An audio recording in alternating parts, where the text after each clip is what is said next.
Loh, yang ditakuti Sayyidina Umar itu Allah, Rasulullah, dan istrinya. Jadi kalau sudah istrinya ngomel, Sayyidina Umar itu diem begini, tak? Ini kayaknya khas Ponorogo ini. Makanya ada cerita ya. Di dalam kitab Uqudul Jen disebutkan cerita bahwa Ja'arajulun ila Umar bin Khattab. Ada laki-laki datang ke Sayyidina Umar. Siapa? Abu Dzar Al-Ghifari. Ini kepala suku, panglima perang, cara Indonesia bupati lah gitu kan. Kaya, ganteng, tapi punya istri itu cerewetnya luar biasa. Semoga Bu Ipong tidak. Ya Allah, sampai Abu Dzar itu bilang begini, ya Allah, aku ini kurang apa? Ganteng iya, cakep iya, kaya, konglomerat, kepala suku, panglima perang, punya istri cerewetnya gini. Awas ini tak tukar tambah aja ini. Tapi sebelum perempuan ini tak tukar tambah, sebaiknya saya minta pertimbangan ke Sayyidina Umar. Karena Sayyidina Umar ini pasti ngerti cara menaklukkan perempuan cerewet kayak begini. Datangin Abu Dzar ke tempat Sayyidina Umar. Begitu datang ke tempat Sayyidina Umar, ternyata di dalam rumahnya Sayyidina Umar ada perempuan ngomel. Ternyata Bunyai Atikoh lagi ngomeli Sayyidina Umar. Sayyidina Umar diem aja diomeli kan Bunyai Atikoh itu. Selesai ngomel, baru dodok pintu. Waalaikumsalam. Siapa? Kayaknya itu galak. Abu Dzar, Umar. Abu Dzar, ada apa? Masuk, silakan. Ada apa? Kok tumben sore-sore begini ke sini? Nggak jadi, sama saja. Rasido podo wae. Sayyidina Umar ini begitu cerita begitu. Ini Abu Dzar kan pengen ngerti nih. Nah, Bunyai Atikoh ini ngetutke di belakang pintu. Karena orang ini mesti nanya, ternyata betul Abu Dzar itu nanya, ya Umar, sebenarnya kesini tadi aku mau cerita, istriku itu cerewet tapi mau tak berhentikan, tak tukar tambah. Aku itu mau curhat, nggak taunya yang di sini sama saja, nggak jadi. Lah terus, sampai kok kuat diomeli istrinya kayak begitu? Ya Umar, ya itulah Mas Abu Dzar, istriku memang suka ngomel begitu, tiap hari marah-marah gitu. Tapi kemarahannya itu tidak sebanding dengan kasih sayangnya terhadap keluarga dan anak-anak.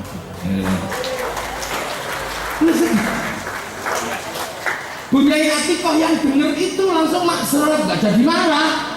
Coba wong didengerin dari belakang pintu, coba kalau jawabannya menyakitkan hati, tak umeli lagi. Ternyata jawabannya enggak, ya memang istriku suka ngomel, tapi itu tidak sebanding dengan kasih sayangnya terhadap keluarga dan anak-anak. Nah ini makanya saya ini pernah diweling sama kiai saya diweling, diwanti betul sama kiai saya.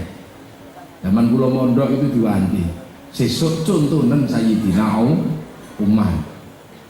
Niku Sayyidina Umar itu singo wedi, iblis wedi. Tapi Sayyidina Umar mampu menahan emosinya ketika dimarahi seorang istri. Kenapa? Hati-hati, jangan suka ngomel sama perempuan. Karena istri itu tugasnya bojo itu ngengkermindo. Ini kiai saya bilang tugasnya itu menetaskan telur, ngelunggui petarangan endok. Nek perempuan itu hatinya sakit, nggak tenang ngengkermindok ini. Nanti naik turun petarangan, doke koplak. Jangan suka dimarahi. Karena kalau hatinya sakit, air susunya molekulnya pecah. Ketika dihisap sama anak kita tidak mendapatkan susu murni, tapi susu emosional, jadi darah dalam anak pun dihisap oleh otak-otaknya bodoh.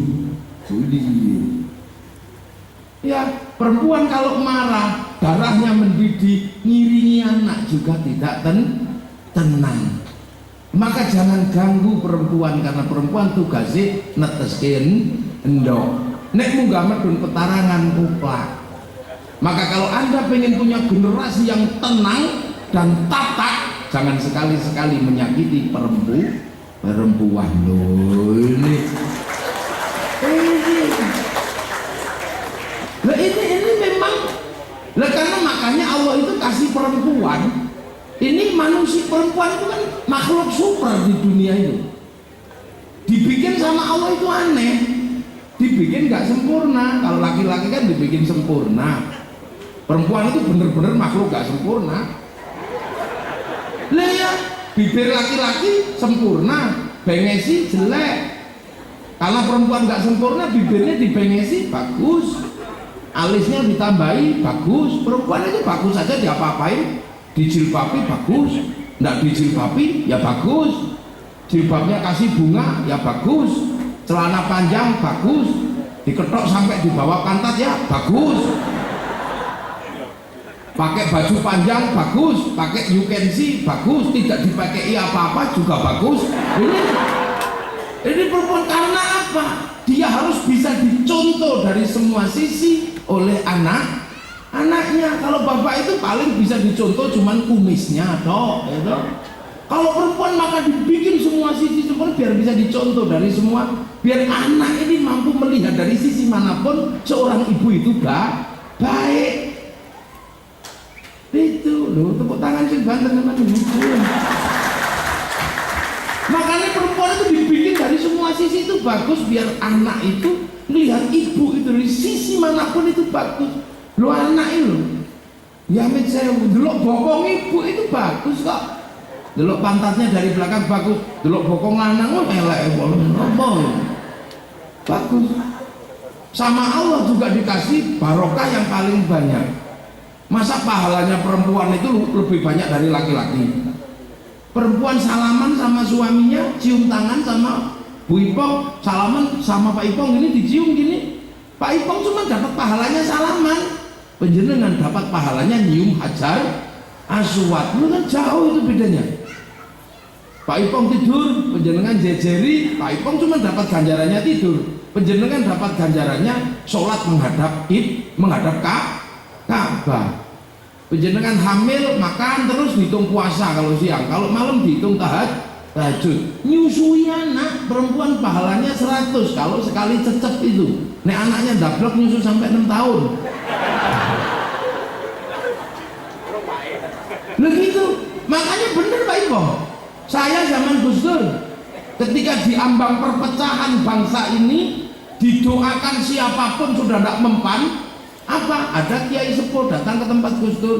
Gus, kalau Indonesia biar nggak pecah, cari perempuan yang anaknya paling banyak di Indonesia.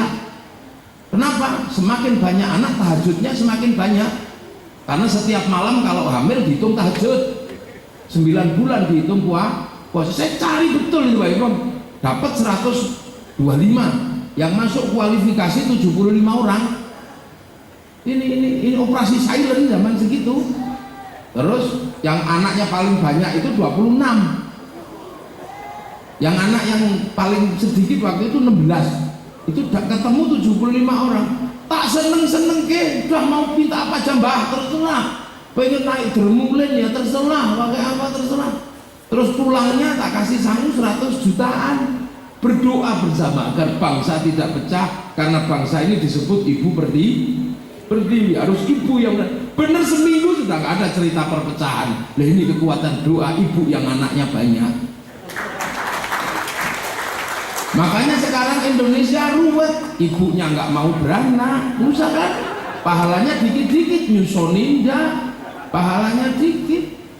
Makanya nanti kalau pulang hajar aswadnya dicari. Nah ini saya bilang, makanya kalau jadi laki-laki pinterlah meredam kemarahan wanita, jangan nyinying jangan. Kalau mau tentram dunia ini, tiang negaranya jangan digerogoti, karena almar'atul imadul, bila perempuan ini tiang negara, kalau tiangnya jangan digerogoti. Tugas laki-laki itu apa? Memupuk tiang ini kuat. Maka laki-laki nggak ada tugas lain, karena perempuan tugasnya angkrem. Nah apa tugas laki-laki? Noto petarangan nih babon, cuman itu aja. Nyeneng ke babon angrem supaya ndoke ora koplak, itu aja. Iya, itu laki-laki tugasnya.